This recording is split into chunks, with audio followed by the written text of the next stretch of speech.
Saturday Sunday तुम्ही काय करणार आहात? सॅटर्डे संडे मला माहिती आहे संडे आहे, फंडे आहे आणि ह्यामध्ये आपल्या मुंबईमध्ये धमाल करण्यासाठी कोणीतरी आलेलं आहे, ते म्हणजे कोल्ड प्ले.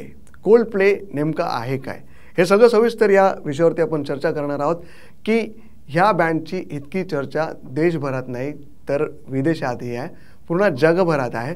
नेमका हा ग्रुप आहे तरी काय, तर music of the Spears tour सुरू आहे आणि त्यामुळेच हा जो ग्रुप आहे तो मुंबईत आलेला आहे.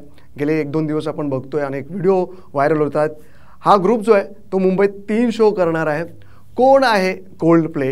तर कोल्ड प्ले हा ग्रॅमी अवॉर्ड विजेता ब्रिटिश रॉक बँड आहे, ज्याची भारतात इतकी क्रेज आहे की लोकांना तिकीट मिळत नाही आहेत. फक्त मुंबईत महाराष्ट्रापुरती नाही तर भारतात म्हणजे अनेक ठिकाणून जे राज्यातून लोक येत आहेत त्यांना बुकिंगसाठी खूप सारा सामना करावा लागला. त्यांना तिकीट्स मिळत नव्हते. 18 आणि 19 जानेवारीला 2025ला जेव्हा अनाऊन्समेंट झाले की DY पाटील स्टेडियमवरती होणार आहे कोल्ड प्ले, अख्खा ग्रुप येतो आहे, पण तिकीट असेच गेले की बुक माय शोला सुद्धा कळलं नाही की इतक्या लवकर त्यांच्याकडनं तिकीट जे आहेत ते सोल्ड आउट झाले.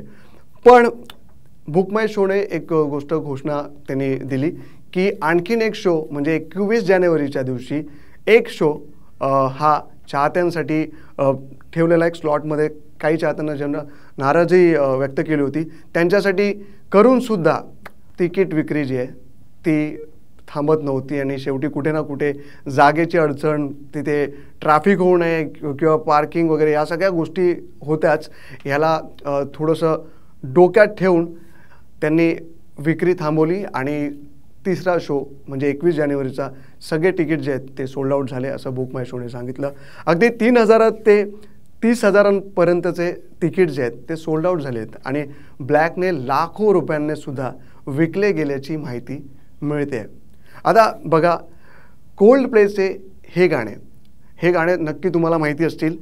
फिक्स यू, क्लॉक्स, विवा ला विदा, trouble, yellow, magic the scientist, paradise, speed of sound, in my place. या गाण्यांपैकी तुमचं गाणं कोणतं फेवरेट आहे ते आम्हाला नक्की कळवा. आणि जर कोल्ड प्ले या कॉन्सर्टला तुम्ही जाताय आणि तिथे गेल्यानंतर तुम्हाला काय वाटतंय, ह्या कोल्ड प्ले ग्रुपबद्दल काय वाटतंय, इथल्या ऑडियन्सबद्दल काय वाटतंय, मुंबईतल्या वाईब्सबद्दल काय वाटतंय, हे नक्की आम्हाला कमेंट करून सांगा. पाहत राहा श्रेष्ठ महाराष्ट्र.